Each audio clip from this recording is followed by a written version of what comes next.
Hello, everybody, and welcome to the afternoon tune. I am your host, Josh, and with me is my co-host today.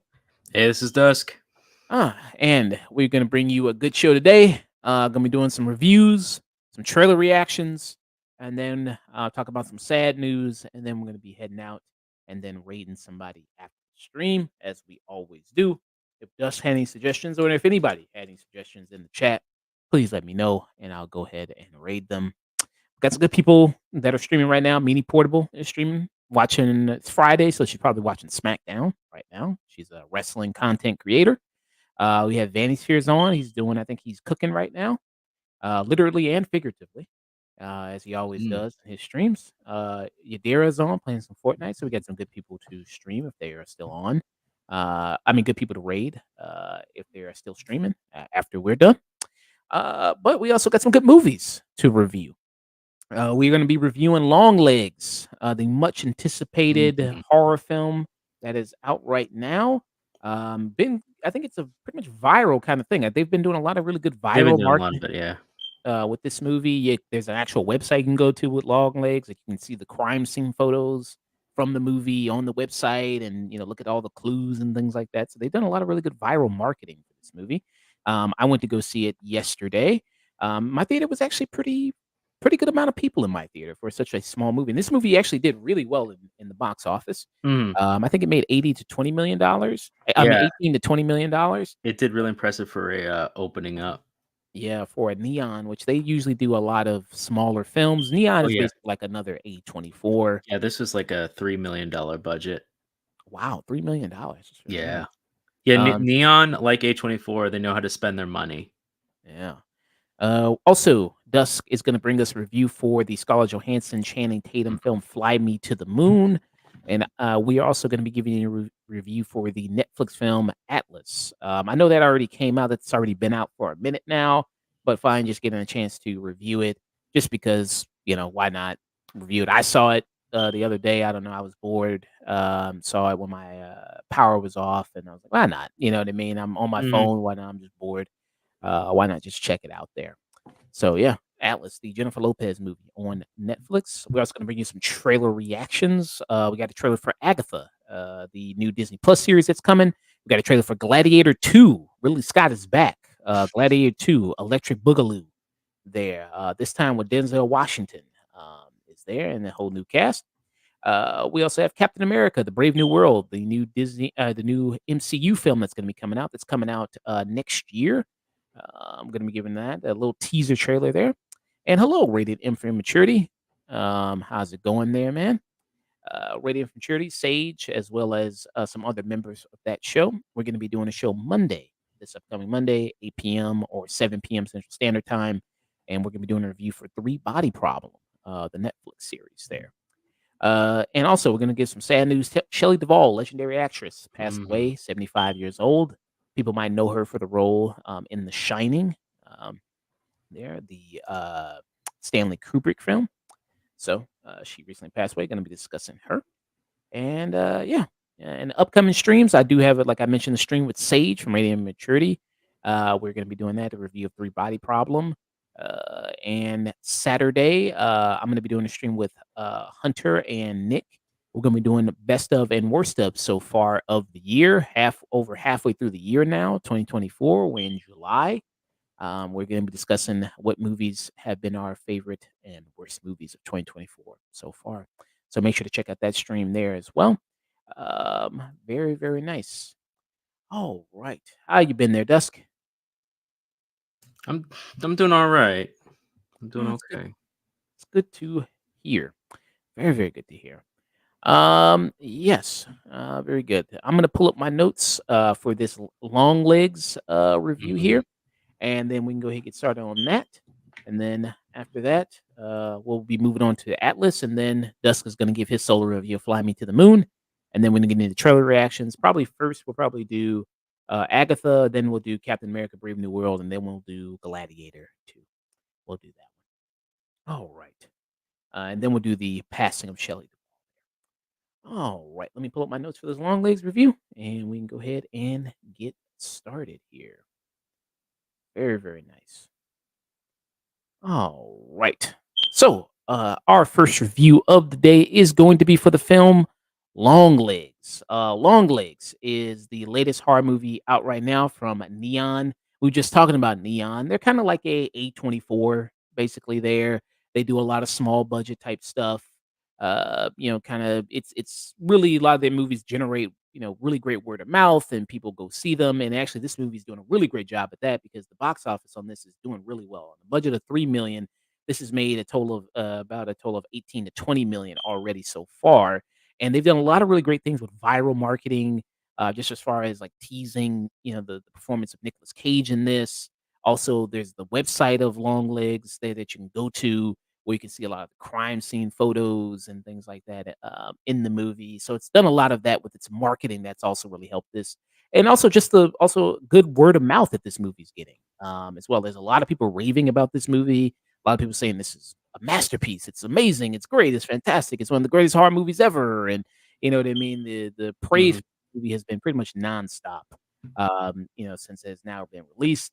And so you may ask, what the hell is Longlegs about? You know what I mean? What is this movie all about? Well, it is about you have this FBI agent by the name of Lee Harker, and tracking down a serial killer by the name of Longlegs, who is played by Nicolas Cage, and that's not really a spoiler because it's all about. It's not really a whodunit as far as a mystery of who's committing these murders. You already know who's committing these murders. They already show you pretty early on who is committing these murders. It's about them hunting down this serial killer of Longlegs, played by Nicolas Cage. It's just about how he's actually committing these crimes.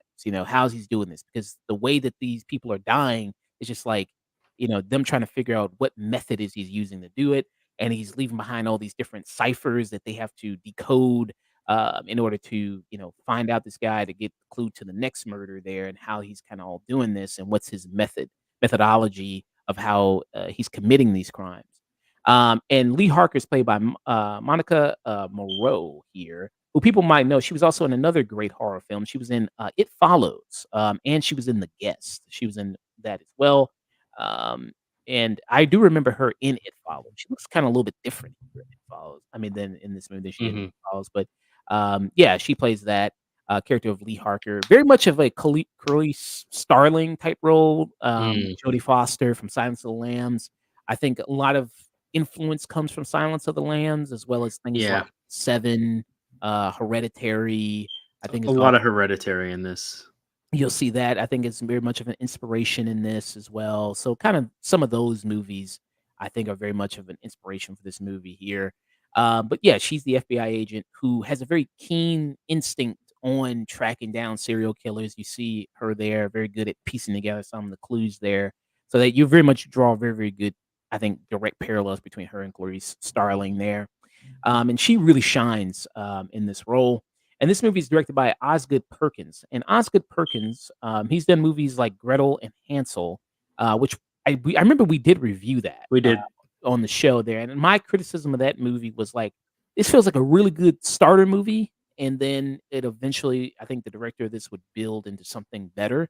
And I think he has with something like Longlegs, which I think the atmosphere and the tension in this movie is absolutely top notch. But I'm going to give Dusk a chance to jump in here. Dusk, what were your thoughts on Longlegs? Yeah, the director of this, he's directed a lot of different kind of movies, a lot of them horror. He really started to get my attention with his movie, The Black Coat's Daughter, which was his about third movie he did. But that was the first one he directed and wrote, and you really can see that personality in that movie. And if you haven't seen Black Coat's Daughter, I highly recommend it. It's a slow burn, but it's really intense. And this one does feel a lot more kind of anxious in its nature and kind of carries over some of those elements, but takes it into more police procedural, more crime procedural. And this movie is a mix of that a lot.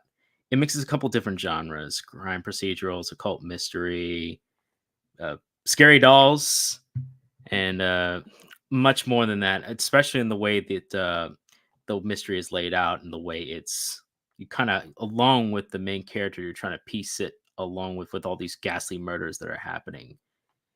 I think Mm, what I really appreciate most about this movie is that he really allows the environment for you to get just as claustrophobic and anxious as the main character is for this.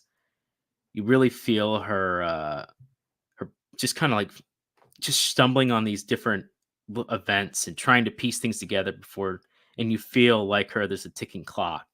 You feel like you're not getting the full answer. You feel like you're being left out on a loop. And as slowly as she starts delving more and more, you start getting that ugly feeling in your gut that something it's deeper than even that. And by the time you think you've gotten, oh man, this is already getting kind of crazy, it's a no, we you still got a lot more to go. I think that's what I really appreciate it. The performances in this are by far my favorite part. I think Micah Monroe does a great job. And I mean, what can I say about Nicolas Cage that hasn't been said? He just, I mean, leave it to a guy to get a bunch of movies out, pumping it out every 6 months, but he really gives a great performance in this movie. A really pretty layered performance in this. He chews up ham, but then in the next moment he's really kind of feeling into that just elusive detail of him just being this like he's possessed in a way, and it's really good. The times that you do get to see him, and I think the supporting cast does a very good job as well to really kind of make this environment, make the world feel alive and fearful, and that this mystery is just kind of unfolding. mm, yeah. Um, the look of this movie is really great. Talk about the tension, the Hmm. atmosphere I mentioned before. Like you said, it really makes you feel very like claustrophobic and like it makes you feel like you're with the character and on this journey of hunting down this killer. Um, So it's really great work direction wise of Hmm. really showcasing that, and the cinematography, the look of it is also really great too. And you see that with this character of Lee Harker, I guess somebody that you would describe as being on the spectrum, I guess to some degree, maybe Hmm. in some ways they're very kind of cold, in a way, very awkward socially, which leads to some humorous moments in the film there, even though as dark as this film is, there are some humorous moments that do come, and it does come with her and her kind of awkwardness at times. So I good they kinda add that in there. You also have, like I said, really great performances, not even just from the 2 leads, who I think bounce off each other really well, talking about, Micah Monroe and then Nicolas Cage really balance each other out very well, Hmm. in their kind of performances. But also you have people like Blair Underwood who comes in there, who's her supervisor, who does a Yeah. really great job. You have, also Alyssa, Witt who comes in here, who's the mother, who she does a really terrific job as Yeah. well. Um so you really have fantastic performances, all around in this movie and what you kinda have here, and I was really looking forward to this movie, I Mm. didn't really know much about it coming in. I knew it was Nicolas Cage. I knew it might been maybe some killer or something like that in it, but I knew very little, and I think that works best when you know kinda as little as possible coming in, because I think that really helps your experience, watching the movie and really watching it and seeing everything developed. I really was kinda wondering, what's gonna happen next and what's gonna Right. be the next thing here, which is kinda often it's kinda not often I feel like that. It's kinda rare where I don't kinda feel like, "Oh, I already, don't know, what's gonna happen next." Sometimes in Yeah. movies, you watch enough of them, it's like, "Okay, this is probably gonna Yeah. happen. This is probably gonna No, happen." that's Uh, why I'm right with there with you. I appreciated that. I also was going, okay, no, I was on in suspense, like where actually we are gonna go. yeah, How I far mean is this gonna go? mm, yeah, which I think is a real talent of the film, because I tell you, man, my booty hole was clenched, throughout the whole thing, because I was like, "I don't know what's gonna come around this corner. I don't know, like, what's gonna happen in this scene. Something could pop out." Like, it's Mhm. just that intense, I think, for me, and I don't wanna overhype it for people. Mhm. Some people, they come into a movie and they hear, like, "This is the scariest thing ever made," or, "This is you'll shit yourself if you watch this movie," and you know what I mean, all that stuff. I don't wanna overhype it, for people there, coming into this. I do think it is really well done. And I wasn't disappointed with this. A lot of movies I've been mostly anticipating this movie of 2024 have slightly disappointed me to a degree because I'm like, it's slightly to a degree, but this one I don't think did. I think this is really well done and really well executed in a lot of elements. And Nicolas Cage, sometimes you can get way too over the top Nicolas Cage. Sometimes you get the Mhm. right balance, and I think you get the right amount of him here, and it doesn't he doesn't overtake the movie, and it feels right in line with what the movie is doing. Yeah. Nicolas Um, Cage is a extremely talented actor, but he goes just as much by the direction of the director and what you tell him to do, and he will give you exactly what you want out of him. And so you kind of have to be careful on how much you want out of him, but he'll deliver. And I agree, he did a great, just enough that you felt on edge and really encapsulating a character. And the moments between him and Micah Monroe are really good. And yeah, like I said, the sidecasts, they do a great job too, really making those characters feel alive and also making everybody feel like, yeah, we're all in danger. We need to figure this out. yeah. Um, I think the direction of the film. Mhm, Let's talk about a little bit about the negatives. Some people might go with it, some people might not go with it. mhm, I can see people being turned off about the direction where it goes towards the end, towards the 3rd act. mhm, I can see that. I can't say I was the hugest fan of that, mhm, myself either. But yeah, I mean, I didn't hate it, for me. mhm, I thought it was like, okay, I think this is still good. Maybe if you still kept the same direction, I don't know if I would have been more pleased with that instead of where they went. How did you kind of feel about that without spoiling it too much there? mm. Yeah, I can see where it might lose a few members in the audience where it went in a more, I would say, more dynamic direction compared to where they were going beforehand. The clues are there that there's going to be a bit more strange than what would be normally handled, but kind of some audience members might have been going on with a what was the TV series?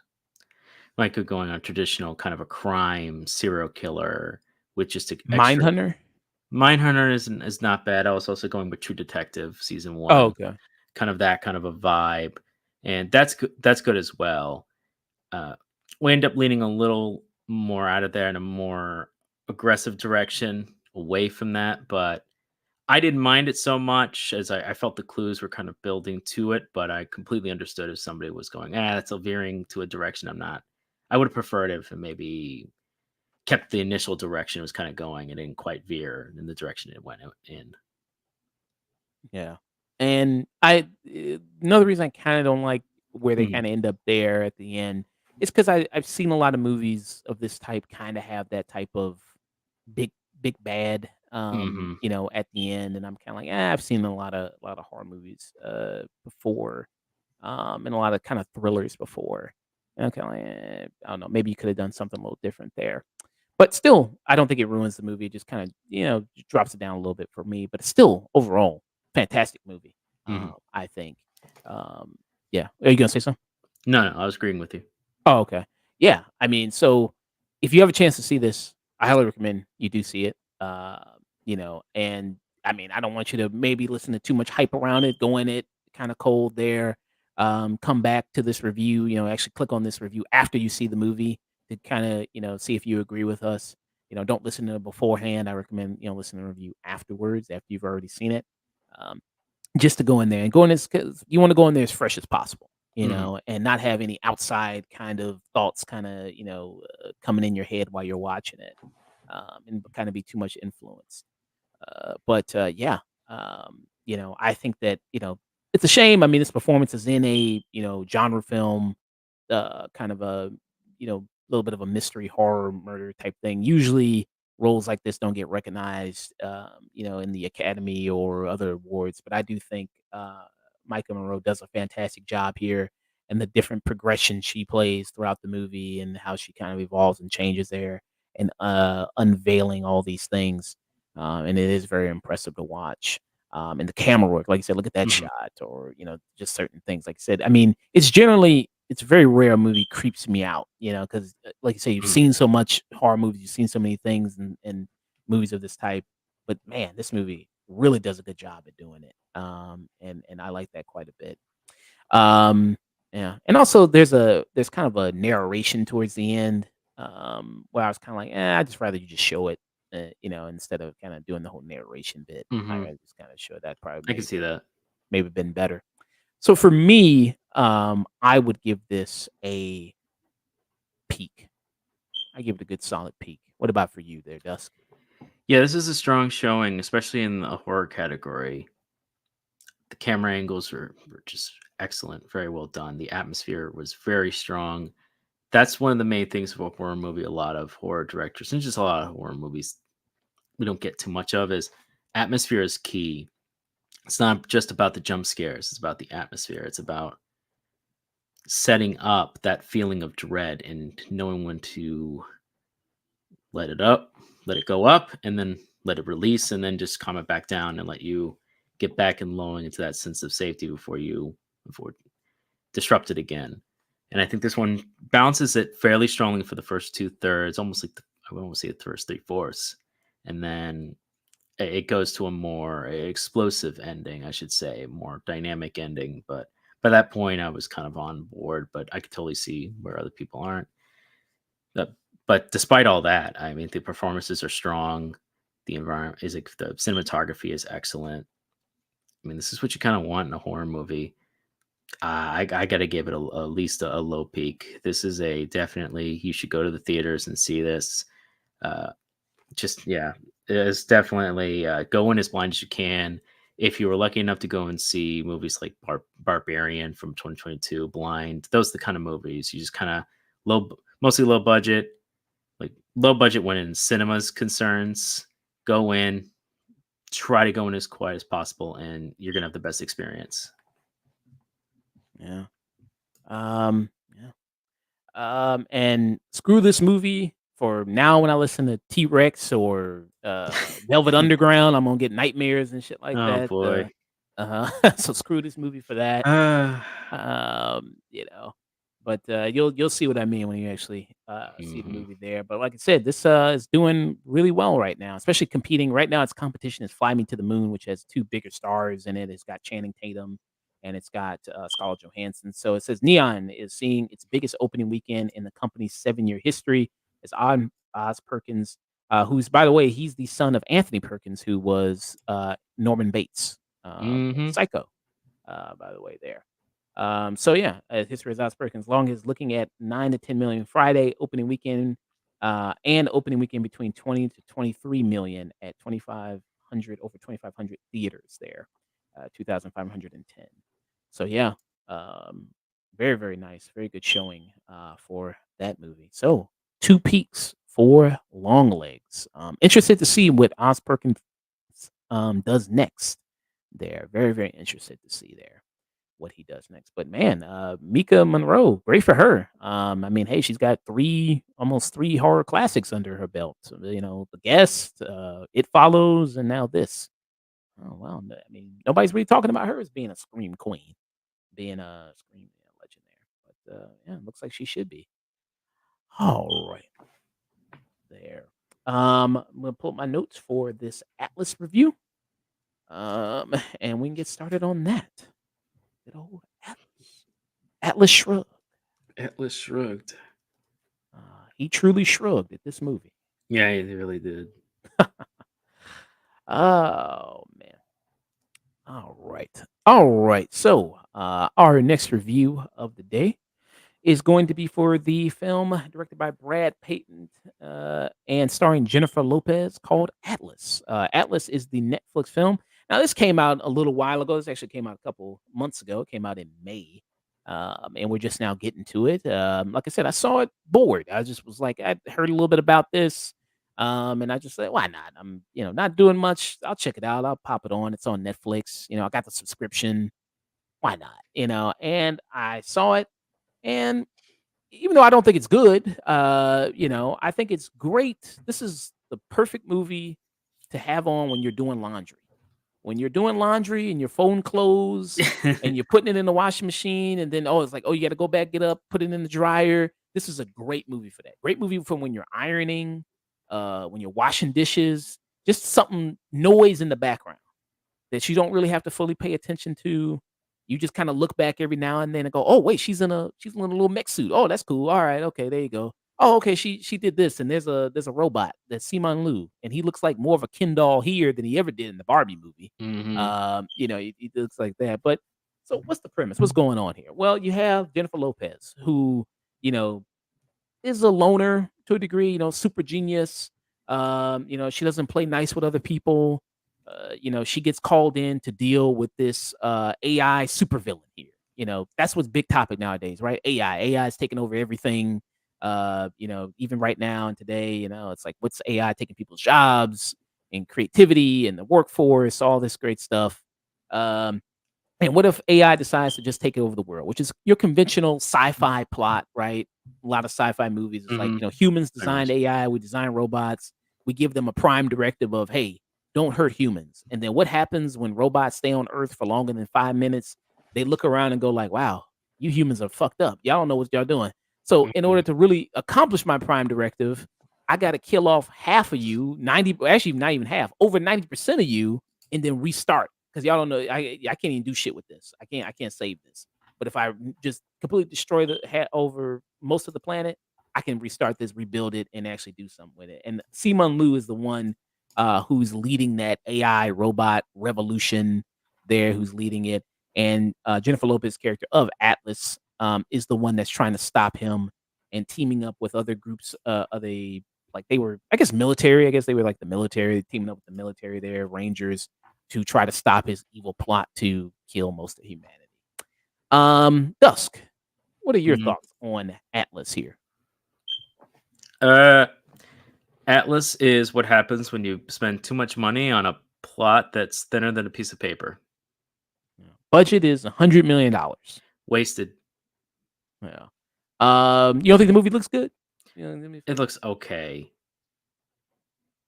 Yeah. Most of it is just overblown budget for ultimately an incredibly simple story with characters that are either not at all utilized or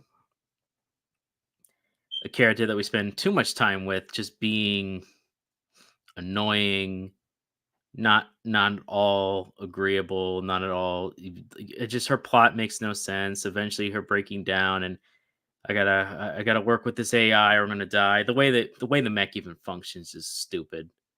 Why would you ever tie it to, oh, I gotta use physical activity to move this mech? So if I panic, you know, the mech's gonna panic too. It seems like a really flawed design. uh, it reminded me of a lot of stuff with the mech. It Mm, reminded me of Titanfall. Really love the video game Titanfall, and there's obviously other things you can draw yeah. to, with as far as Titanfall 2's plot was far better than this movie. You just uh, watch Titanfall 2 and its plot, and you get a better story. and there's other stories with mechs and things like that in it. But that's what I don't know. My mind immediately went to Titanfall 2, just the way they kind of the mechs I mean, is it's a how great it's game. how it was set up and everything like that. And, another thing about Jennifer Lopez's character they stress here, which you do learn later, it gives the reason why she's very distrustful of technology, of AI. They have these things where it's the neural links where like it connects to your brain. All these other people have it. She's the one that goes like, I'm not doing that. I'm not sticking that, in my head. And then she, gets in this. I forgot, what do they call the mechs? Is there a name for it? I forgot.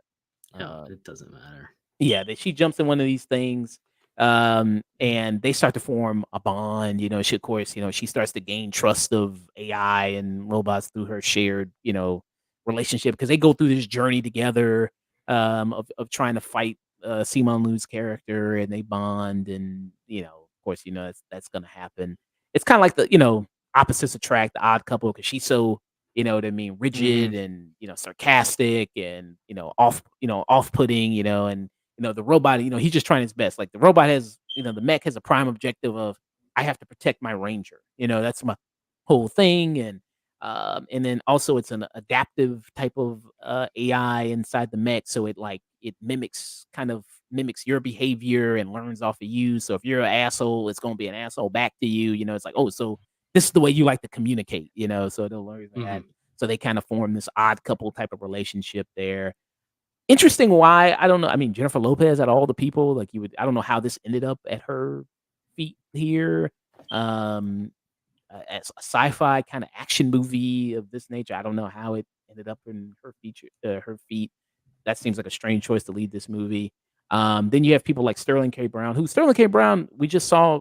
he got nominated just for Best Supporting Actor for American Fiction. We know how amazing Sterling K. Brown is. Uh, really, really great actor in numerous of things. Things like The People versus OJ, People v. OJ, This Is Us. He's really fantastic. Here, it's a waste of him. I mean, Yeah, it's he's pure. completely wasted. I would have Uh, actually rather him been the main character. yeah. This would have some fun.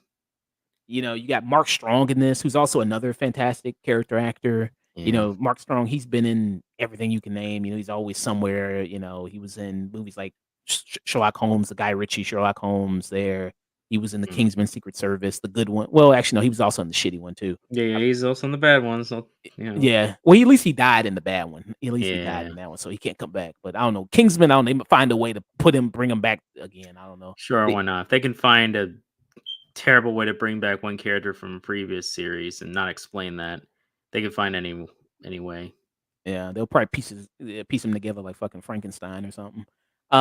So yeah, you've seen him in numerous. He's a fantastic actor. He's wasted in this. I think so. All these really good actors in here, their talents are completely wasted in a generic, boring action sci-fi movie. Like I said, this is a great movie to have on in the background. When you're doing something else, when you can't really, if you wanna focus on something else and maybe just have something playing in the background, noise, some stuff going on, and you don't wanna miss out on something good, because of course you wanna have your full if you're watching something that's really good, you wanna have your full attention on it. This is perfect to not have your full attention on it. You can still get what's going on in the story because it's not that complicated.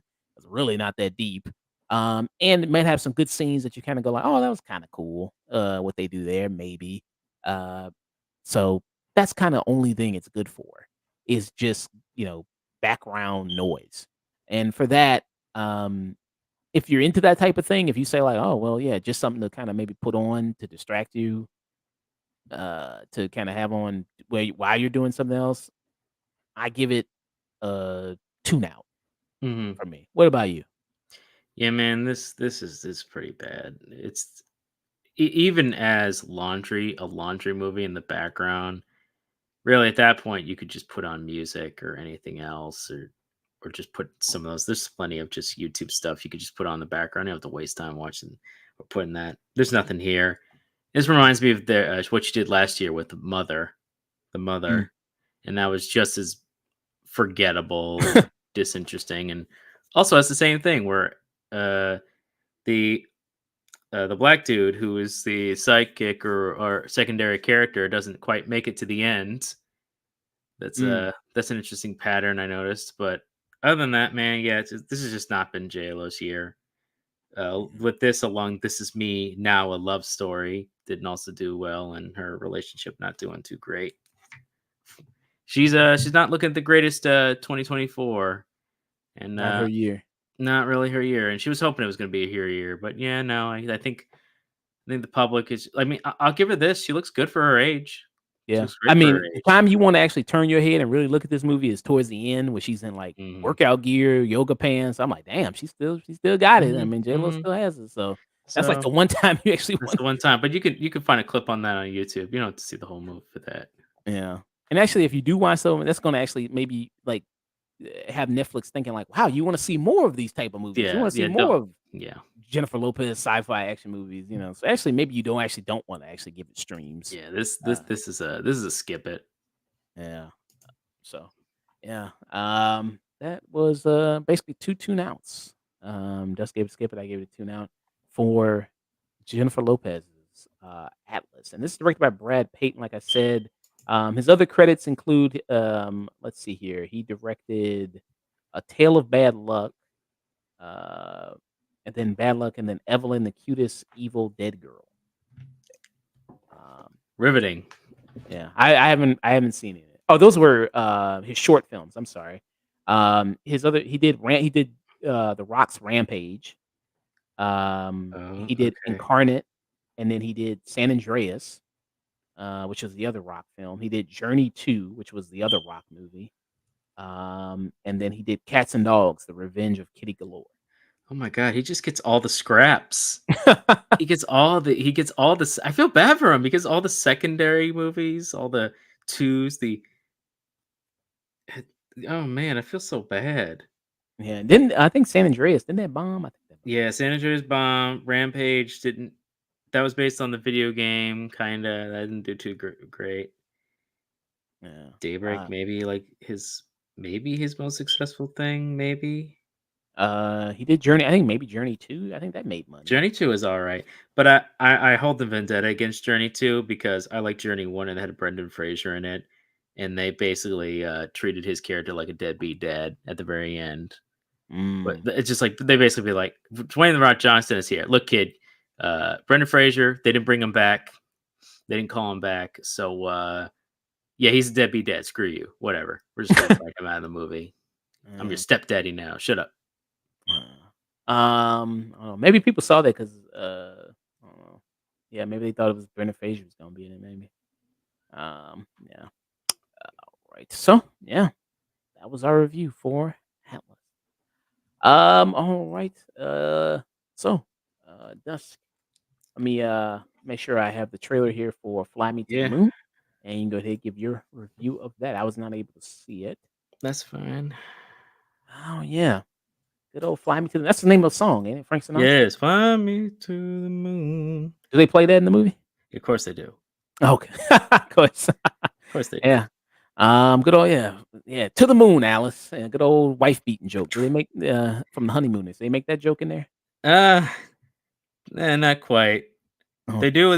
There is quite a bit of joking in here. This is more of a romantic comedy than anything else, with some drama elements. yeah. Well, I mean, honeymooners was a romantic thing too. I mean, Yeah, sure. back before the world got all woke, you used to make fun of beating your wife. You could. And it would actually be kind of funny. Good old there. So Dusk, what are your thoughts on Fly Me to the Moon? Fly Me to Moon stars Scarlett Johansson and Channing Tatum as part of the 1960s space race between the United States and the Soviet Union.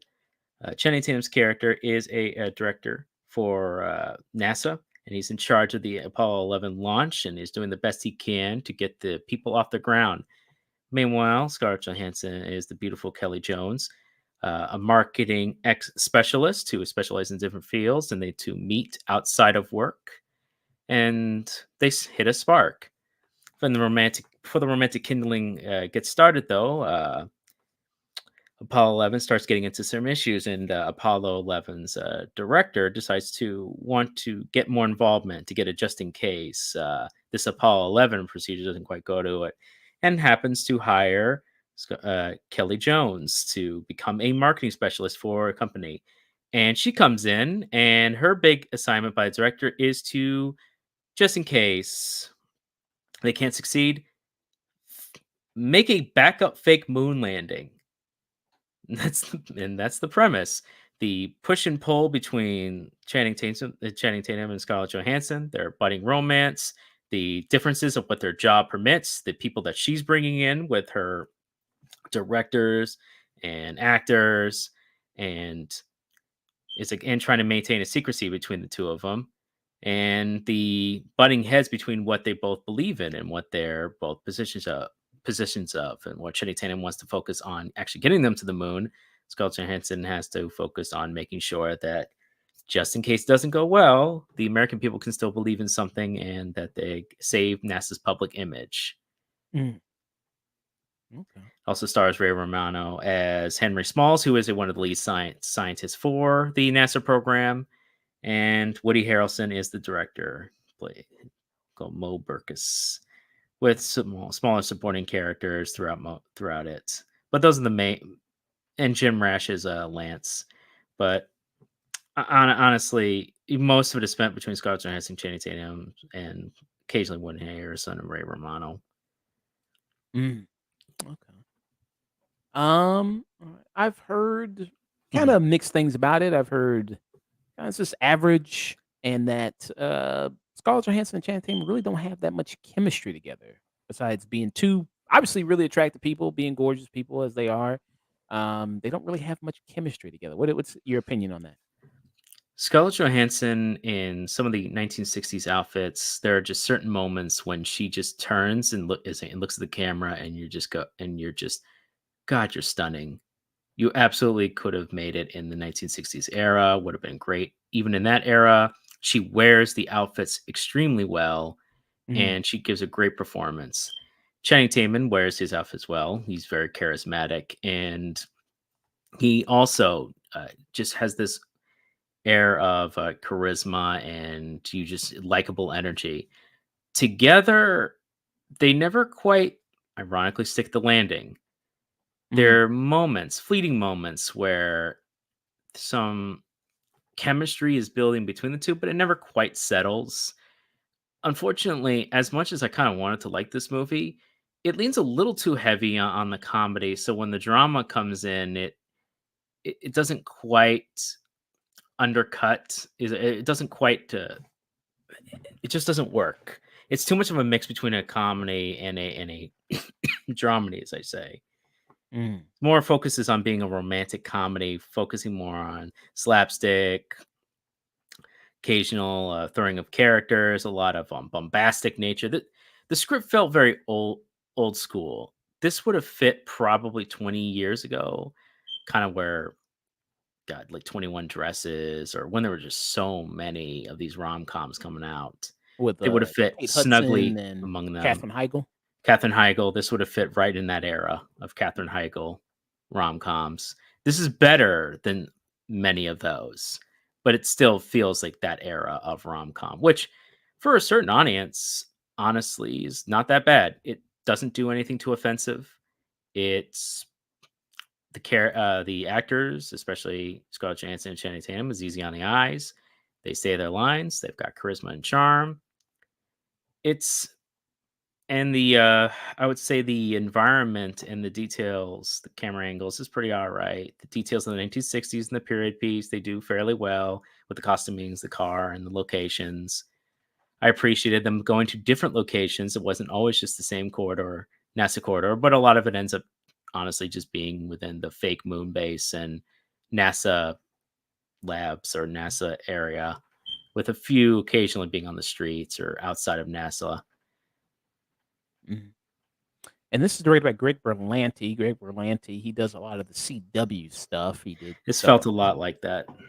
like, Supergirl, DC Legend. He produces a lot of the stuff. Sometimes he'll write maybe, I think, some of the episodes for it.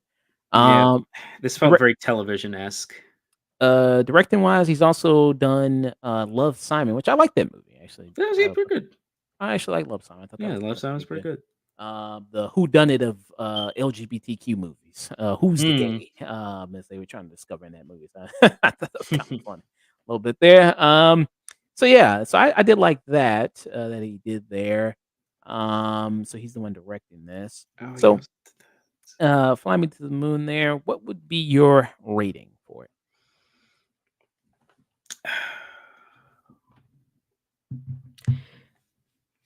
For a certain audience that wants a pretty simple, not too complicated movie that kind of reminds them of a simpler time and two gorgeous actors playing their part, doing a good job, and with a cast of of talented character actors and simple environments. I think this meets that need.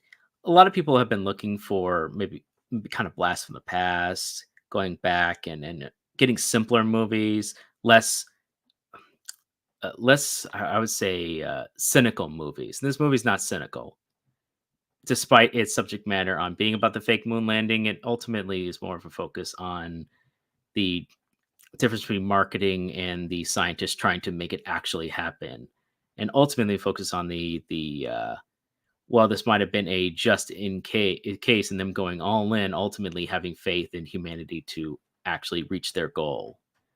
And it's a pretty simple message, but for the audience, I think this would be a solid watch. I think I can give this a solid stream. It doesn't break any new ground, but it is you're looking for a movie that doesn't challenge too much and is just kind of fun to watch, and especially on a date movie or something like this. This is a pretty solid date movie. It's not a bad choice. Okay. So stream it for Fly Me to the Moon there. Yeah, That it's was a a pretty solid. long movie. It's 2 hours and 12 minutes. Yeah, that's the big thing. That's the thing. If this was Jeez. 90 minutes, I could have it almost would have brought it up to a low tune in because it's like, yeah, it's 90 minutes. You can get it, yeah. But it was the fact it was 2 hours. Yeah. That's where it really kind of yeah, no, this is a stream it. This is a date night movie. If you're gonna go out and go with your girl or your guy, Mm. Yeah. you gotta know Yeah. about that ahead of time. Yeah. I mean, I don't think romantic comedy dramedy should be 2 hours and They should be 90-minute, 40 85, 90 minutes. minute max. Yeah. Um, well, so, yeah. So Dusk for Fly By the Moon gives it a stream it. Do you think the moon landing was faked? No. Okay. All right. Let's get into these trailers here, and then we're gonna head out. And then we're gonna rate somebody. The real pineapple's on right now. Mm. He's talking about the also Captain America: Brave New World trailer as well. He's giving his thoughts on that. Oh Um, boy. funny enough, Greg Berlanti also produced Atlas. Funny enough, he also produced that. Funny connection there. All right, so the first trailer that we're going to be doing is Agatha. Agatha, who was played by Katherine Hahn, she was in the WandaVision show there. She showed up as the villain in that show. Even though Wanda in that show was pretty much doing a good job all on her own, I don't think she she needed Agatha really. She was the one that was fucking up the town.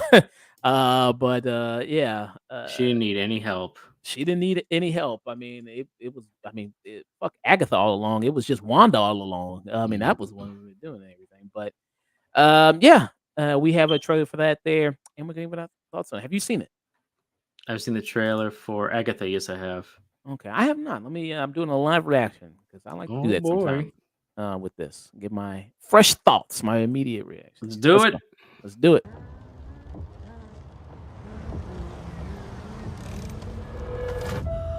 Another beautiful day. Surprised to see you out here, Detective. Jane Doe. Found her down here by the water. Cause? Blunt force trauma. What happened to you? And I would say I always really enjoyed Katherine Hahn. She's mostly a comedic actress, like showing up in things like Mhm. Anchorman or The Goods, Live Hard, Sell Hard. Well, she's really funny in The Goods, Live Hard. So Mhm. she's really funny in that. I like her in that. I forgot what was that movie? Was it? It was. I think it was Bad Moms that she was in. Oh, with Scarlett Johansson, or that was No, the that other wasn't one. with That was Scarlett. that was that was the that night, bad night or night, whatever. That was the other one. Yeah, that was like Good Night or something like that. But yeah, Bad Moms with Mila Kunis. Oh yeah, that one. Okay. And she made me really laugh. She made me when she said that she was talking about because they, they have kids, and she's like, "Man, my kid is such a stupid motherfucker, but I love him so much." She was talking about his kid like he's like mentally challenged. She Yeah. said, "But I love him so much." Like that just made me laugh. So I've always really enjoyed her in things. I thought she was always been really funny. Kind of a character actor and Mhm. stuff. And I think maybe this will help burst her out, be in a little bit more stuff. Because I've never seen her lead a show before or lead a movie, even a movie before. So maybe this will help her there. So yeah. I have a lead in the case, but can't shake this feeling I'm seeing it wrong.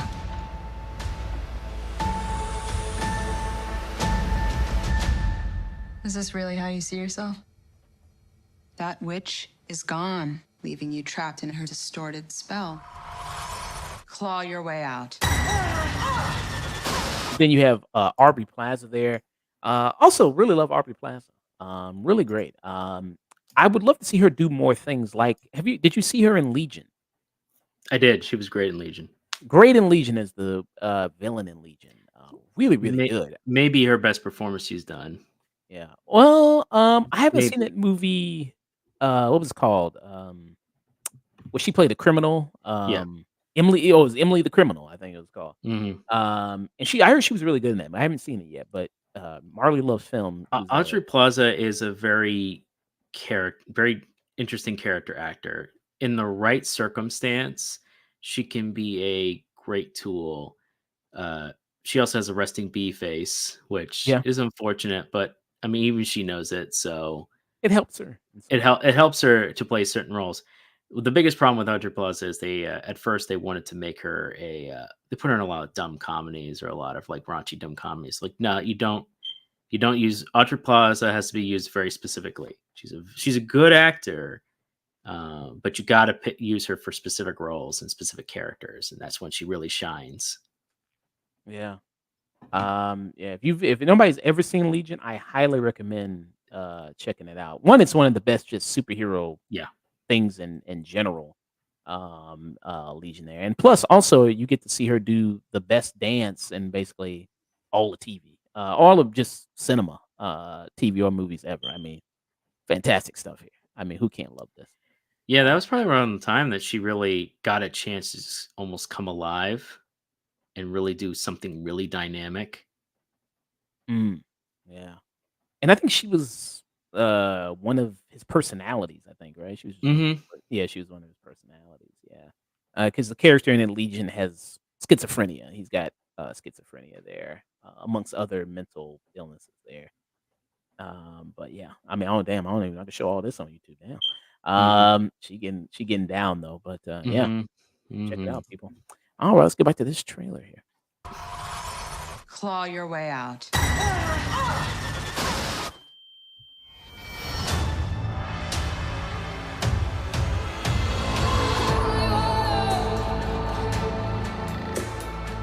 I miss the glory days. She took every bit of power I had, But I can beat that witch again. well, the gang's all here. Let's hit the road.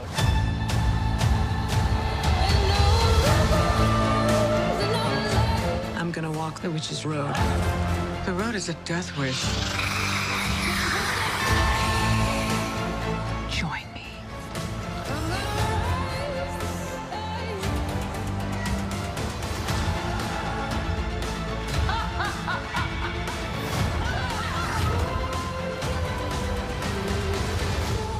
What witch in her right mind would join Agatha Harkness's coven?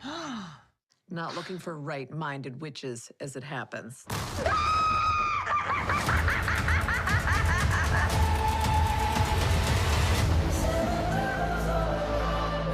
Agatha all along. Sweetheart, you okay? Oh my God! Whoa, what's she doing? Where's she going?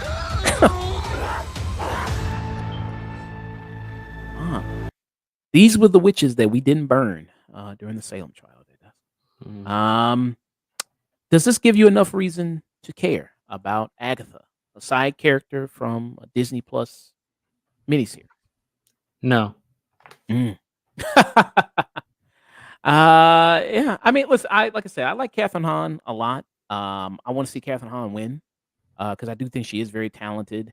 Oh yeah. Uh, and when she did that song, Agatha All Along, people were like, that was like a little bit of a hit song for a moment. That song kind of went viral for a moment Hmm. there. From that, so she is multi-talented in her kind of efforts there, being not only a good actor but also good at comedy, good at physical humor. You know, now we know she's a good singer as well. Um, so we kind of have that kind of going with it. I don't know. I mean, even when this was announced, I was like, I mean, really? I mean, really doing this here? I don't know. Maybe it could surprise you because it's just the expectations are maybe kind of lower with this. It's like, why are we doing one about this side character? Yeah, I mean, she was, I guess you could say, one of the standouts from the series of WandaVision there. But to have a whole mini series about her, I don't know if that interest from that will like carry over Hmm. into a show of her own, which is probably going to be. They don't think they have the episodes listed here, but I'm guessing it's probably going to be 6 episodes. It's probably it's typical with one of these shows. Um, Visually, it doesn't look all that interesting. Like we talked about Legion, for example, how that show very visually interesting. And a lot of Yes. stuff they do and the risks that they kind of take there. That was done by Noah Hawley. There's going Who to be no risks in this. and this is Jacqueline Schaefer, who's doing this.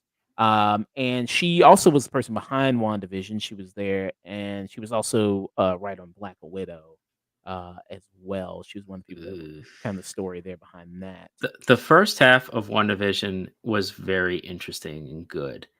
I liked it was very, very good, in fact. And the mystery, the clues, building up, oh, how are they going to do this? And then around halfway series, you kind of reveal what the other side was doing, what was actually going on.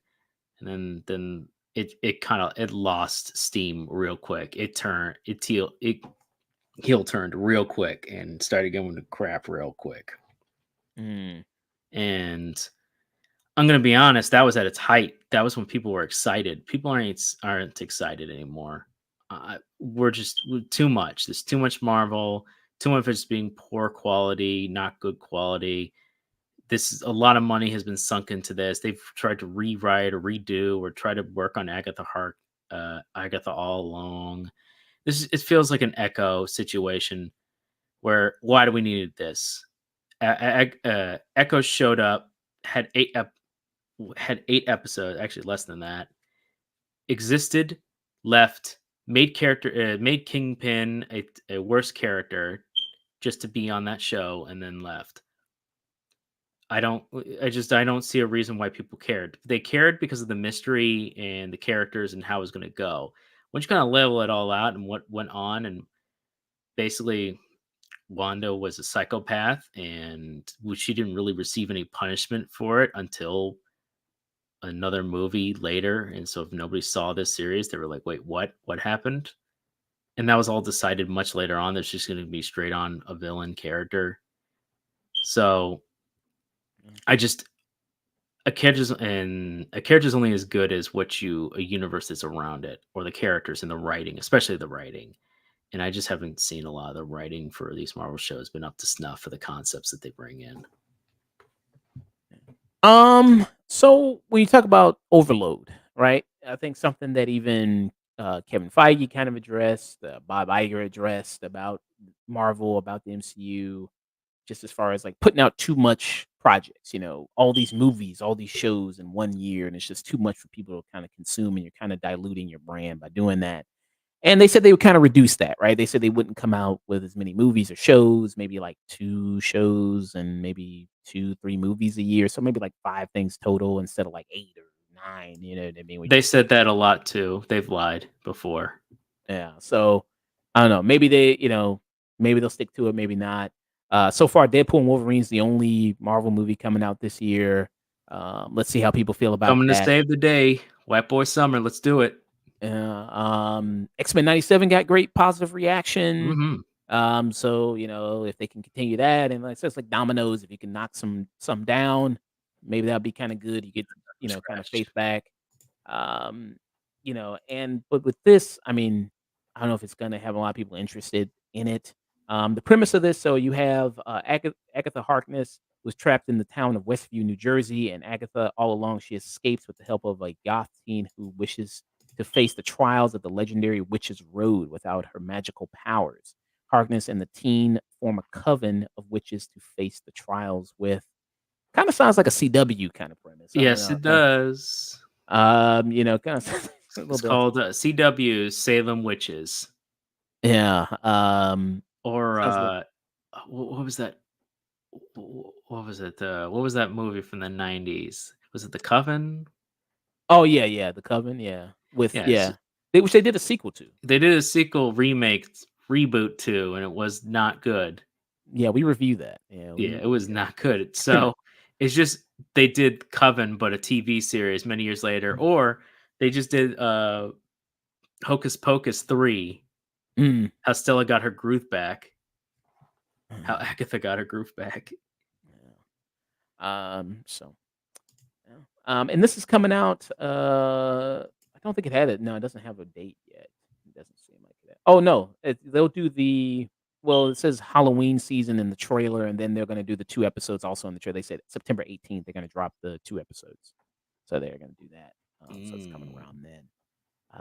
It's when it's going to show up. So we have that. So that's our thoughts on Agatha all along there.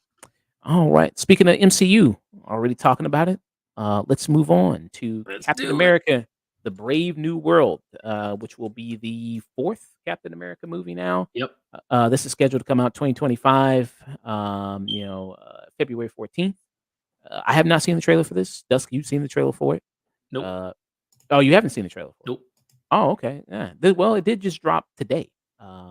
It dropped. It dropped today. It just dropped today. Yeah, so it dropped today there, fresh off the presses. That this trailer just dropped there. All right. I haven't seen it. Dustin hasn't seen it. Going into this, let's take a look.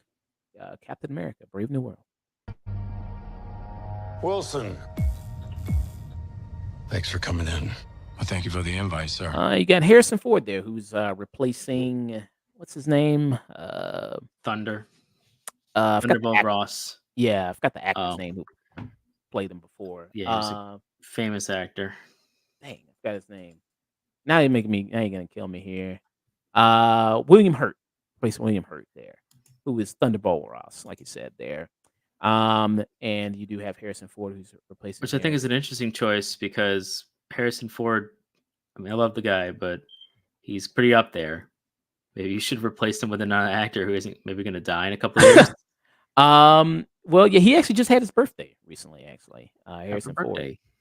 He's 82. His birthday was is tomorrow. So it's as a recording this, it's the 12th. His birthday is tomorrow. He's gonna be 83 years old. So yeah, he's up there. How old was I think William Hurt was in his 70s when he passed away, I think, if I remember correctly. Yeah, he was 71 when he passed away 2 years ago.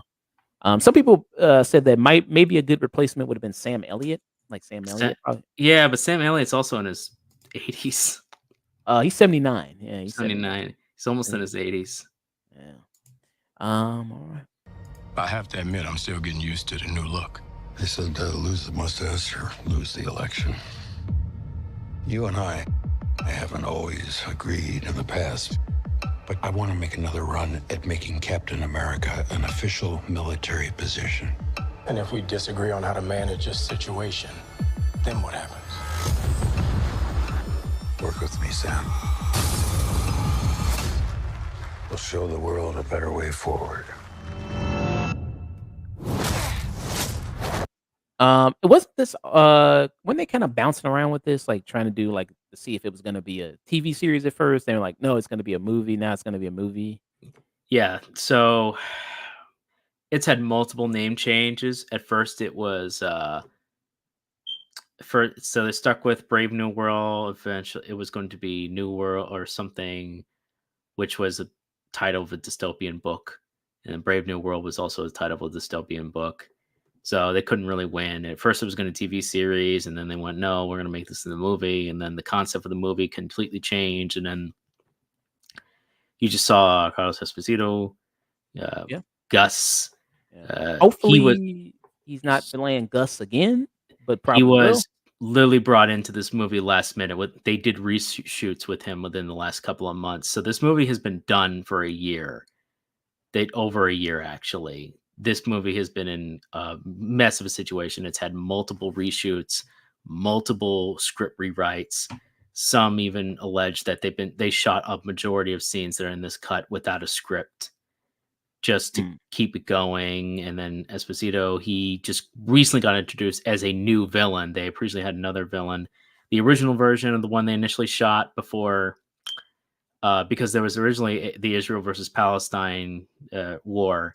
Originally, Captain Israel was going to take place in this one, and she was, I think, removed because of the incident, this war that's going on right now. So that originally shot, she was originally in it, and then so her scenes had to be removed in her plot, and that was interweaved pretty closely into this narrative. So it's been all over the place. Yeah. So development hell is basically kind of where this been. Kind of reminds you, like people point out the scene from The Boys recently that just happened. Just finished reshooting its reshoots, making it the most expensive TV show ever. So, it's got to be good. Am I right?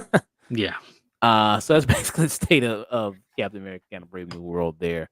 A lot. But you mentioned, like you said, John Carlos Esposito there. Work with me, Sam. He's probably going to be playing just a generic Gus Fring again. Yeah. Probably. Seems what it's kind of like. We'll show the world a better way forward. And then you got Carl Lumley right here, who I love Carl Lumley. I think Carl Lumley is really great. He does a lot of great work in Mike Flanagan stuff. He shows up there. And he was Isaiah Bradley there, who we also saw in The Falcon and the Winter Soldier. So speaking about Disney Plus miniseries there, talking about Agatha, moving on to this. He also showed up in that, which the Falcon and the Winter Soldier series was okay. I guess it was. I think we did a review for it. We reviewed it. It's up on the YouTube channel. Hmm. I think Nick and Hunter were a lot higher on it than me. I was a little bit lower on it myself. What did you think about it? Which movie? Sorry, The Falcon and the Winter Soldier, the miniseries. I didn't like it. I didn't care for it. I felt it was extremely blunt. And while I liked the idea at first, I'm going to be perfectly honest. I find the Falcon as a character much more interesting. I felt they severely downplayed his character and made him really weakened in character, assassinated him a lot in that TV series. I ended up liking the Will Russell character a lot more, despite them wanting you to hate that character. I found him to actually be one of the more heroic characters in that show. Wyatt Russell? Oh, Wyatt Russell. Wow, that's Wyatt Russell. I found him far more likable as a character. At least he had an arc. Everyone else just was a static character plugging in. You got to do better, Senator. Hey, these terrorists blew up this building, but we got to get but that girl, even though she's a terrorist and murdered people in front of me and everyone else, nah, we got. He's like, she's a citizen. We shouldn't do that. I'm like, no, dude, no, sir. She's a terrorist. She's killed civilians. She's going to do it again, and you need to take her down. Captain America would have understood that, and he would have done everything he could. And then when she didn't want to bow down, she didn't want to come in peacefully, he would have done what he had to do. And I like the character of Sam. I liked him in the movies. I liked Falcon. Anthony Mackie. I love Anthony Mackie as an actor. I actually really like him a lot. All the way back from 8 Mile, I've always liked him as an actor. But I feel he's a very talented dude, and he's a very smart man, and he's a good actor. And so to see him in a role and they write him a character that's dumbed down his character to make him the way he was, and Bucky, who's just could have not even been there for the amount of what they use him for, it felt insulting, honestly. I know that's a Pineapple Podcast. I know that's his favorite show, but I could disagree more. I think it's a terrible show. It has a lot of ideas it wants to say, but it doesn't execute any of them really well. And I really wish that they had just, if they weren't going to recast Captain America, just put the shield away and let you be Falcon. You're Falcon. You're not Captain America. You are a good character called Falcon. Let him be Falcon. Let him limits. Let him do everything he can without, this could have worked just as fine. It's like, we don't have a Captain America, but we're going to do everything we can as the Winter Soldier and the Falcon. Let's get back to this trailer. Mm-hmm.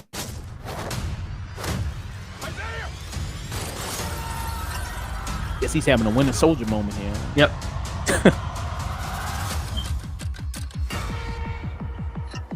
Sir, your inner circle's been compromised. Either you can't see that, or you don't want to. What if it's a trap?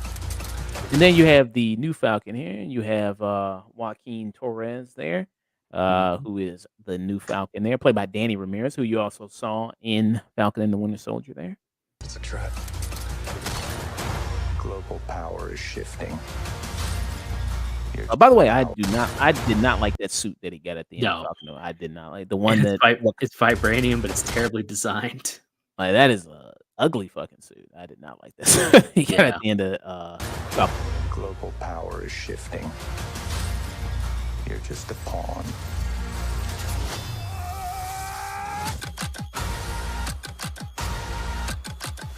You may be Captain America, but you're not Steve Rogers. Yeah, that suit I like a lot better. I actually like kind of this suit a lot better, actually. Yeah, when you take away a lot of the crap, yeah. Yeah, kind of more of the little bit kind of muted kind of color there. Simplicity will do you just fine. Yeah, and the sleeves kind of rolled up. I actually kind of like that a lot. Yeah, ironically, the suit we don't like was what came out in the comics, and nobody liked that in the comics either. They thought it was bad. What, the suit? This suit? No, the other one. The other one. Like, that was more comic accurate to his Captain America rollout, and people were like, "Yeah, that's a terrible design of a suit." Yeah. Throw that shield. I'm not.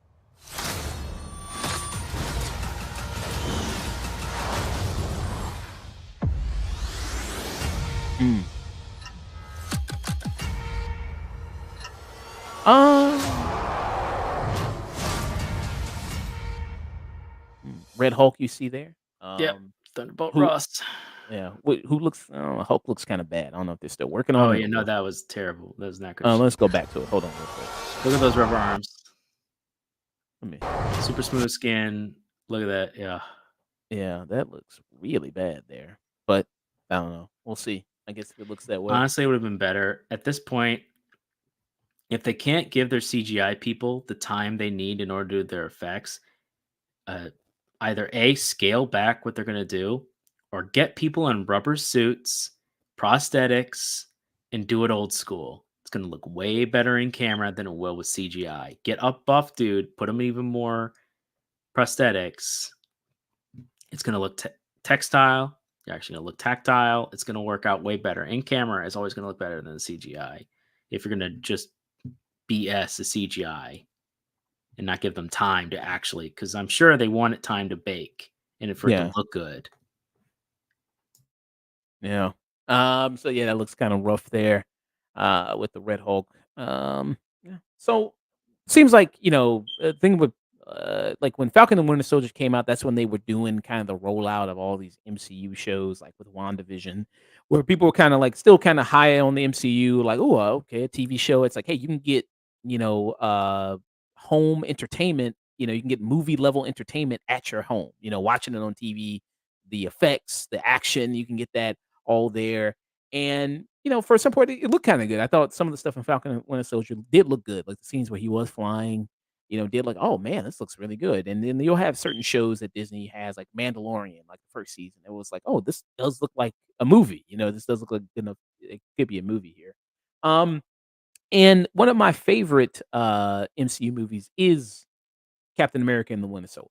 I do really love that. I think this movie works on basically every level. Still to this, even after the many years of the MCU, this is still in my top 5 of these movies here. Just because I do like the spy kind of espionage stuff they do here, which is kind of what they're kind of going to be doing here in Brave New World. There's a terrorist plot. He's got to solve it. He's got to kind of fix it, figure out what's kind of going on and who's behind it, much like what was happening here in Winter Soldier. Do I think it's gonna probably be as good as Winter Soldier? Yeah, probably not. You know what I mean? Like you said, and I do like Anthony Mackie, and has a long career in Hollywood.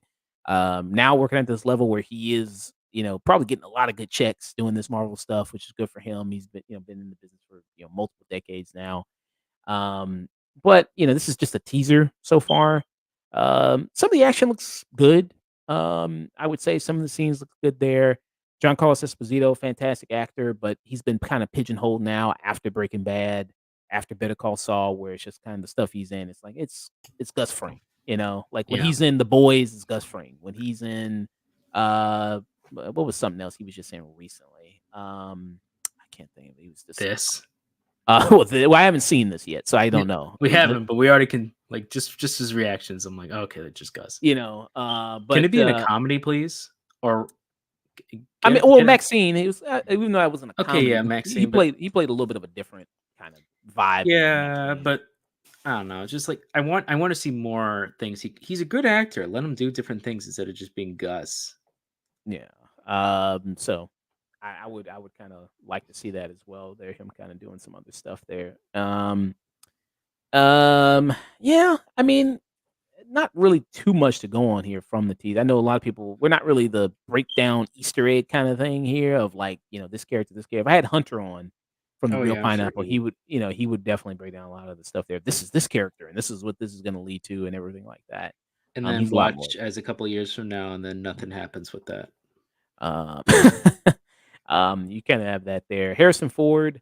Harrison Ford is there for the check, boy. He let him, I mean, Damn right he is. he done know what the hell a Captain America is. Don't know what a Marvel is. Don't He's need to just- know that. Check cleared. Yeah, he's just like, hey, I get to stand on stage, whatever. You know what I mean? Then he becomes Red Hulk, and then that's the CGI artist's problem. From then on, Yeah. I just have to. He just had to get scanned for a little bit there. He's like, oh shit, okay. then they Hell, can use him forever. Yeah, shit, he probably think he in Air Force, 2, Air Force 1, 2 or something like that. Shit, he probably still think, "Oh, well, I'm playing the president again? Oh, shit." Um, That so yeah, actually would make a better movie if they just had a very limited bottleneck movie and it was Air Force One, but it had Falcon. yeah. That'd actually be interesting. Anything you're liking about this trailer at all? Um, this movie feels very, or at least the trailer feels very try hard. Mm, It wants to be the Winter Soldier so bad. It wants to be intrigue, but it's just missing all the hallmark, all the intrigue, all the. It, Winter Soldier wasn't just about CGI spectacle. It was actually quite grounded. It was very sparing in its CGI in its moments.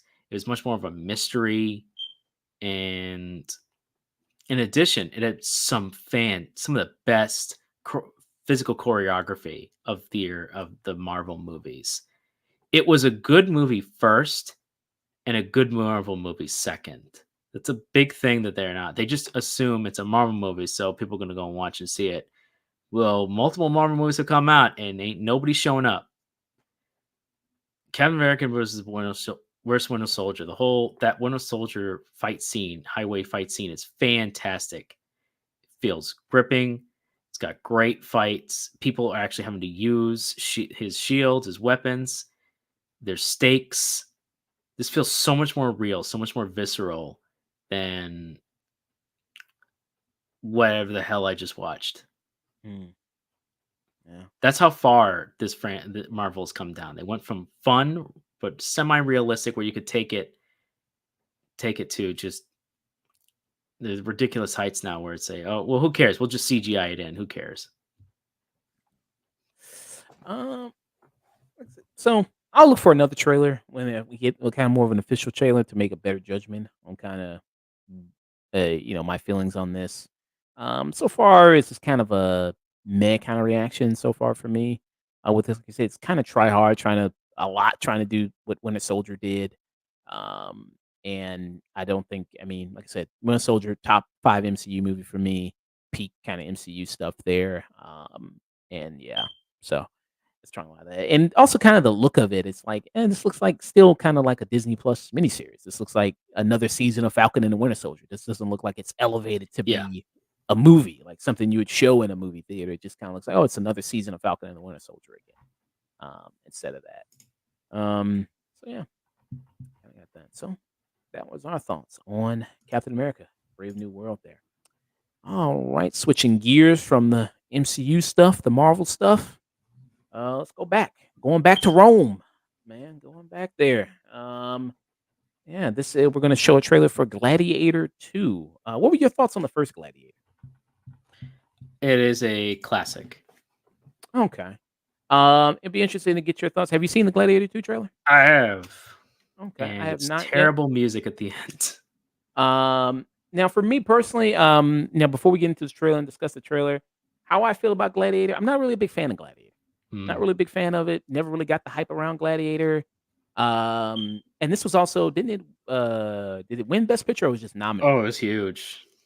I forgot, did it win or did it just got nominated? Let me check. Because this movie came out in 2000. Yeah, I saw it. Never was really that super into it. I thought the action scenes were good. I thought those were filmed really well. But just the whole stuff with Russell Crowe, and It it's won kind of 5 it won for what? What category? for Best Picture, Best Okay. Actor for Crow. Uh-huh. It won 5 Academy Awards. And what was nominated for Best Picture along with it? Uh, this came out 2000. Yeah. I'll have And to it's look from up Ridley that Scott. year. Who shout out to Ridley Scott. Ridley Scott is in his 80s right now and still Mhm. pumping out movies, still working. He's 86. Wow. Okay. Still pumping out movies, still working. Yeah, God bless And him for it. and I mean, at that output, you're gonna get some shit, and then sometimes, he strikes, it's not always consistent. Like you'll get maybe a Martian, which Matt Damon, which I liked, which that movie came out almost 10 years ago now. Mhm. And then you'll get House of Gucci, which was one of my worst of movies of the Oh, that was year. bad. It came out. But then he also came out with Last Duel, which I like Last Duel. I think Last Duel is pretty good actually with Adam Driver, and that movie also had Matt Damon in it too, and Ben Affleck. And we reviewed that, and I quite like Last Duel. I thought that was pretty good. And then he also has something that's kind of in between for me, where it's kind of like Napoleon, which Napoleon I thought was all right. I thought Napoleon was okay. Uh, Again, beautifully shot and some great battle sequences in there for Napoleon. I liked it quite a bit there for its battle sequences. Do you have who was nominated there with Gladiator in the Oscars there for Best Picture? The best. I'm just looking up now. The best actor in a leading role. I mean, Russell Crowe won. Best director Ridley Scott. Original score. Hans Zimmer won for the score. Best director. I'm trying to get the year. Yeah. I'm trying to look at it from that year. I'm just not finding it in time. Yeah, because it was 2001. Let's see here. Oh yeah, it was the year 2000 here, Yeah, and 73rd. he won. And Again, so against yeah, go ahead. Oh no, you got it. Against Chocolate, Crouching Tiger, Hidden Dragon, Aaron Brockovich, and Traffic. Yeah. Aaron Brockovich, Traffic, Crouching Tiger, Hidden Dragon, Chocolate. That was the best picture nominees. I would have probably gone with Crouching Tiger, Hidden Dragon. I still think there was Crouching Tiger, Hidden Dragon is a great movie, but I think Gladiator earned its spot. But I can see it. Yeah. Traffic won. Steven Soderbergh won for Traffic. Best actor is between Javier Bardem for Before Night Falls, Tom Hanks from Castaway, Ed Harris for Pollock as Jackson Pollock, and then Jeffrey Rush for Quills. A lot of and then Best Supporting Actor Benicio del Toro won for Traffic. So yeah, it's one of those years. Yeah. Aaron Brockovich, it's good. I like Aaron Brockovich with Julia Roberts. Yeah, I don't know. I may have probably gone with Crouching Tiger, Dragon. I think I'm probably just me. I might have probably gone with that one instead. Yeah. So let's get into this. Gladiator 2 here trailer. Do you know what the original sequel idea was? What is that? The original sequel. It was a joke because he's dead by the end of the movie. Spoilers for almost 24-year-old movie, but Maximus dies at the end of it, and the original joke concept, but idea he pitched around was, and I really wanted to see this if we're going to do it, it was going to be Maximus in Hades. It was going to be Maximus and Hades assembling an army and fighting fighting fellow undead gladiators and to meet Hades himself. It's going to be a God of War game. Kind of. It was going to basically be like, war situation to fight in hell to meet Hades himself. I mean, it's kind of a badass premise, and it could have worked out in the 2000s. But I was like, if he was going to do a sequel, it was going to be that. So, but that went into development hell and never quite came out. And now we have this version of it. All right, let's see. Gladiator 2.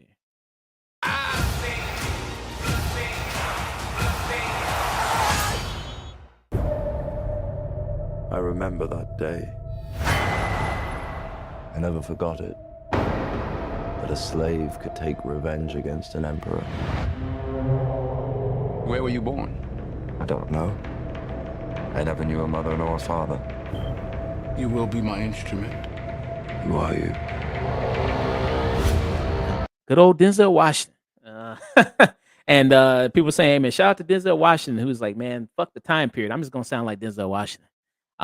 Which is very typical of Ridley Scott movies, because even in like Napoleon, everybody just talked. There was no French accent to be heard, to be seen.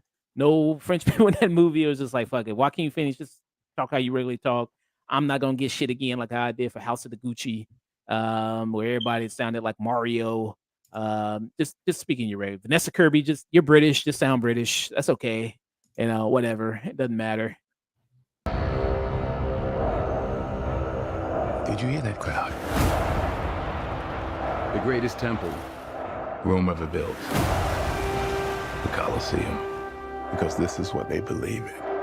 Power.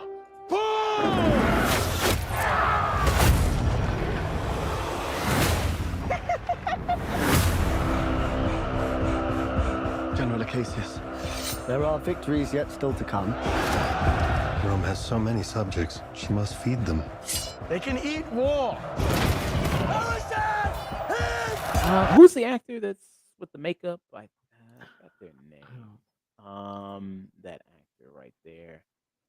Uh, is it Joseph Quinn? I think it's Joseph Quinn. Yeah, I think it's him. Or no, I think it's Fred Heckinger there. The arena turns slaves into gladiators, then gladiators into Damn. free men. You have something in you. I knew it from the start. Did you now? Rage. That rage is your gift.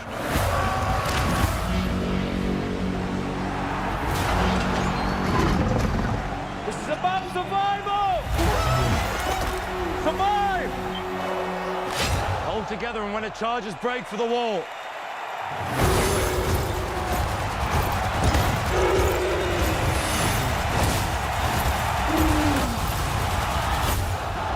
Whose head could I give you that would satisfy this fury?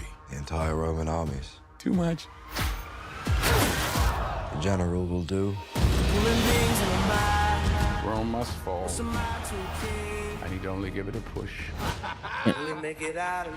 I mean, it looks like Denzel Washington is having a lot of fun in this movie. I have to say. I mean, it looks like, like I said, I'm not a big fan of the first Gladiator movie. I don't know. Maybe it'll turn me around with the second one. But Denzel Washington for sure, who even in a bad movie always turns in a really amazing performance. Also in this movie, you have Pedro Pascal, who's in this. He's the hot new kind of guy at this moment. You see him in a bunch of stuff there. Connie Nielsen is also in this movie. People have seen her. She was in Wonder Woman. She plays Wonder Woman's mother there in that as well. So it's just depending on which Ridley Scott are we going to get. Like I said, are we going to get House of Gucci Ridley Scott? Or are we going to get The Last Duel Ridley Scott? Yeah, so it depends on which one are we going to get.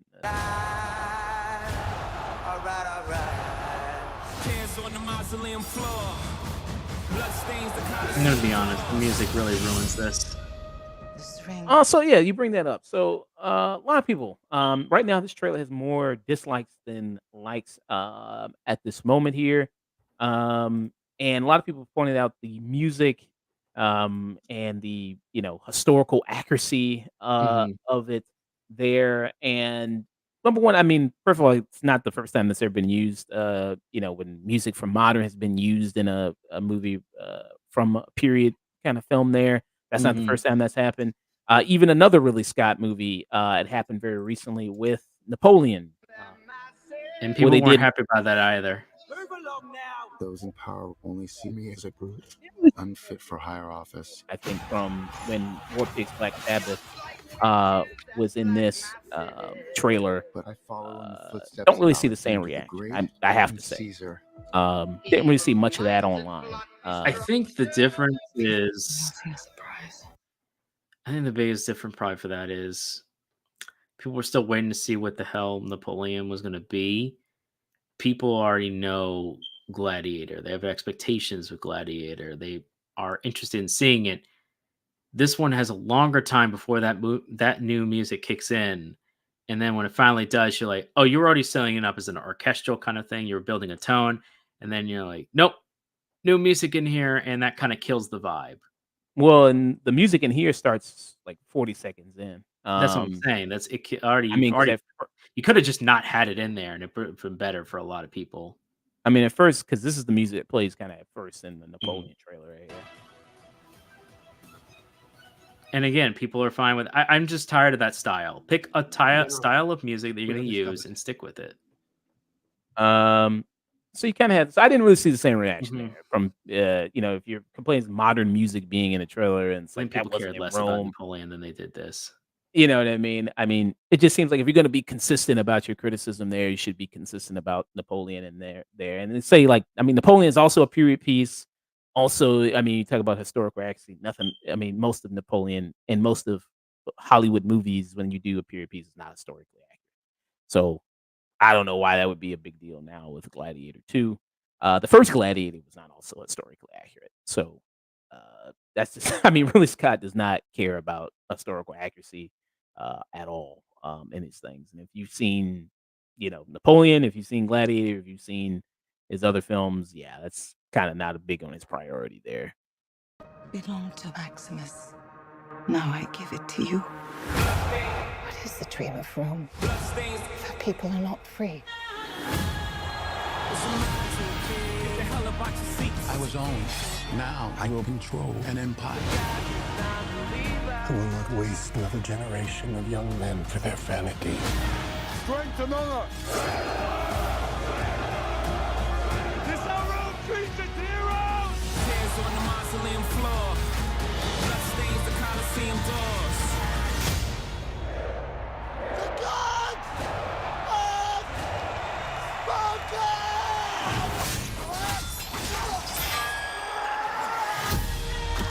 I like the action in it. And the action's kinda That's probably the best part. which is kinda what you're probably Yeah, most that's the interested whole reason why we came here. uh, with it there. And the budget on this is huge. Have you seen the budget on this already? I'm gonna guess 200, 300. It's close, yeah, it's 250,000,000. Yeah, that looks like it. Yeah, it's huge budget on this, film here. So it has to do really well. It has to probably make 800,000,000. People want movies like this. They want to see a realistic big battle or huge battles. They want to go to movies for entertainment. So they are you not entertained? So yeah, they're banking on them to show up in droves. Um, and it's been over 20 years. Like I said, the first Gladiator came out in 2000, 2024. And this movie will come out in November 2022 of this year. So over 24 years since the first Gladiator came out. Did you want to do a retro review of the first Gladiator? I mean, why not if you want to? Yeah, we can do that before this one comes out there. And you also United Kingdom. They're getting a little bit earlier. They're getting it November 15th. So yeah, out of all the trailers we talked about tonight, Agatha, Captain America, Brave New World, I would say that this one probably looks the best. Just as far as I think the action goes. It has a performance from Denzel Washington. Like I said, I always love Denzel Washington, a lot of stuff that he does. And it seems like Mhm. he's having the most enjoyable time here. It's just like he's, Alonzo, but just in Rome, basically, that you kind of have here. Yeah. What's some of your other thoughts for the trailer? I mean, I'm gonna be perfectly honest. It looks pretty big budgeted. It looks loud and proud, like the first Gladiator. I'm just hoping the visceral nature shows as well. Mm, yeah. Yeah. So we'll see. November Mhm. 22nd. Gladiator 2, Ridley Scott. Yeah. Maybe keeps me young directing all these movies. One can only hope, right? Yeah. I mean, you got a lot of the older direct. George Miller, he's in his 90s. Martin Scorsese still doing it. James Cameron still doing it.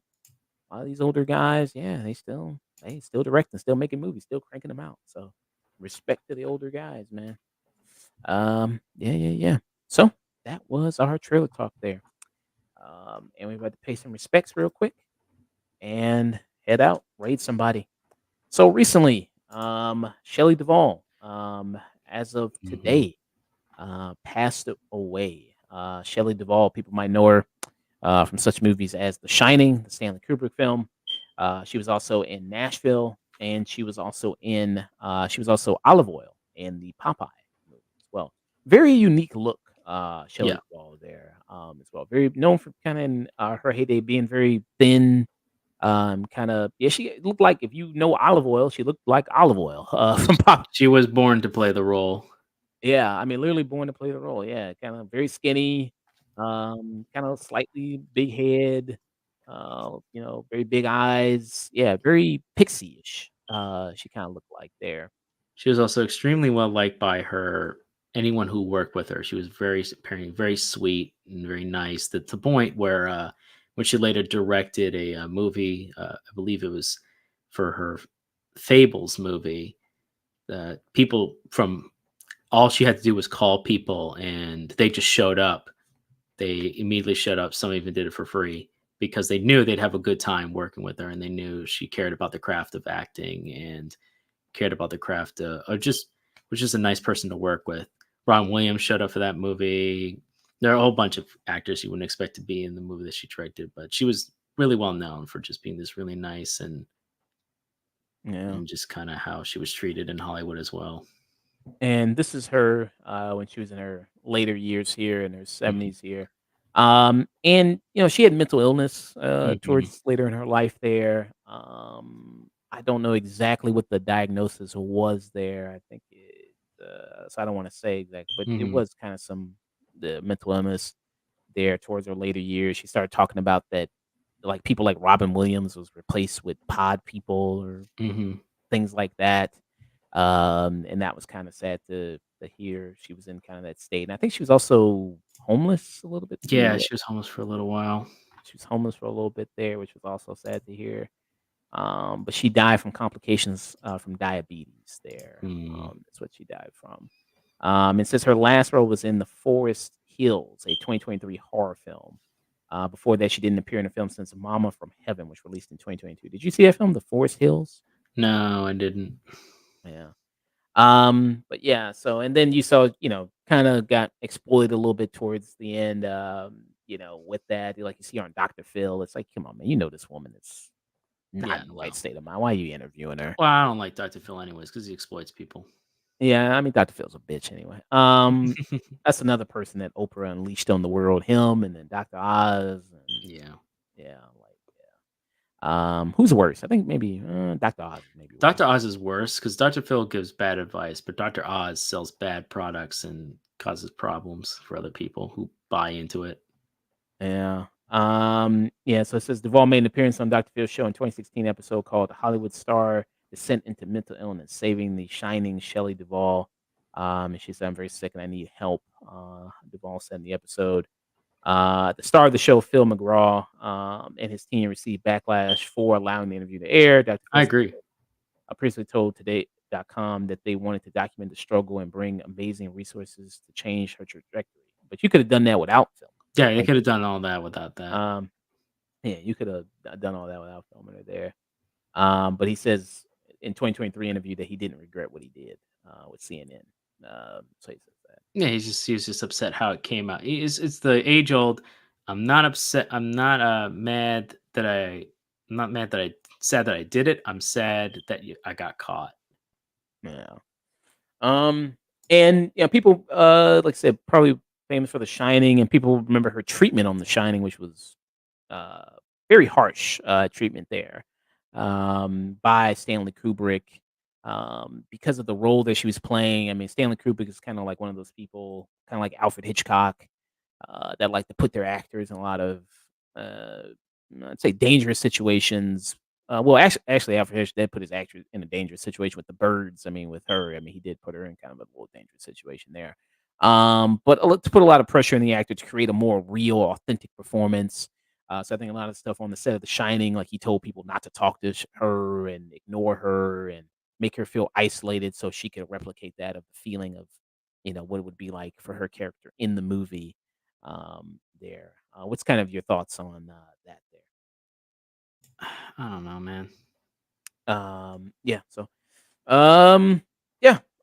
Shelley Duvall passed away. Rest in peace. Rest in peace to her there. Gonna watch anything from Shelley Duvall in remembrance of her. Well, Red Letter Media did a whole thing on Popeye, so I've technically seen that recently. The Curse of Oh. the Worst has continued because they mentioned Shelley Duvall by name, and the video only came out less than a month ago. Okay. They have an unfortunate record of whenever they mention an older actor or they mention somebody, they pass not too long afterwards. So that's why it's called The Curse of the Worst. Okay. Then I know. They're from their show Best of the Worst, and it's happened multiple times. Who else has it happened to? Abe Vigoda, Mm. Wilford Brim.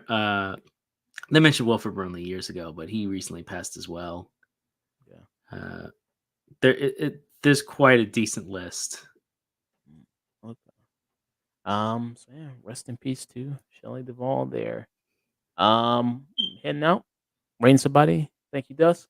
Yes, sir. Thanks very much there, man. I'm gonna go ahead. Let's see if I don't think Hunter is still on. Let me see if he is. If he is. Oh yeah. So go ahead, raid Hunter here. Since we were just talking about him throughout this stream. But thanks for people stopping by, reviewing with us, watching us review Longlegs, Fly Me to the Moon, and Atlas. There. I'm gonna be doing a stream tomorrow with Nick and Hunter from the Real Pineapple Podcast. We are going to be doing the best of and worst of so far of 2024. Oh boy. Probably 8 p.m. Central Standard Time. And also Monday with Sage from Rated M for Immaturity, who showed up in the chat. And we're going to be doing a review for Three Body Problem, the Netflix series there, based on the hugely popular Chinese novel there. And hopefully we are back Friday. Next week is going to be Twisters, the sequel to Twister. They're starring Glenn Powell. Actually, I've never seen the first original Twister. Have you? Yes, I have. Okay. What quick thoughts on it? It's a movie of its time.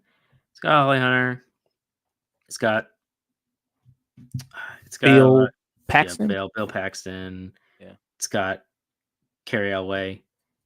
It's very much a movie of its time. It's got it's pretty good effects, some dated CGI, of course.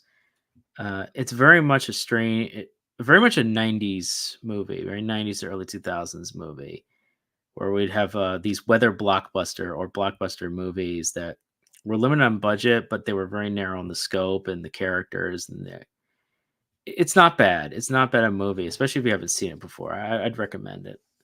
Yeah. Wow, this movie crushed. It was on a budget of 88 to 92 million. It made 495.7. Yeah, it Wow. sold pretty well. This movie crushed. Jeez, I don't know why it took so long to make a sequel. Jeez. Well, it's kind of a one and done kind of a thing, but yeah. I guess development hell too. Yeah. Well, all right, people. You catch us on all the social media: Twitter, Facebook, Instagram, TikTok, Threads, Blue Sky, Facebook. If you want to send us an email, you can do so at theafternoon@gmail.com. We're also available to podcast, Apple Podcast, Spotify, see us in platform. Make sure you leave a good 5-star review that helps boost up the podcast and does a lot for us. Twitch.tv/afternoon. Typically streaming every Friday, Saturday, Sunday, Monday, 8 p.m. Central Standard Time there. Like I said, we'll be back Saturday. We're doing a stream. We'll be back Monday doing a stream, and we'll be back Friday reviewing a stream. Next Friday, we're going to be reviewing Twisters there, which is the big movie coming out. And yeah. All right, people. Stay tuned. Stay tuned. Very great. All right, man. Take care. Yeah, take care, man. Have a good night.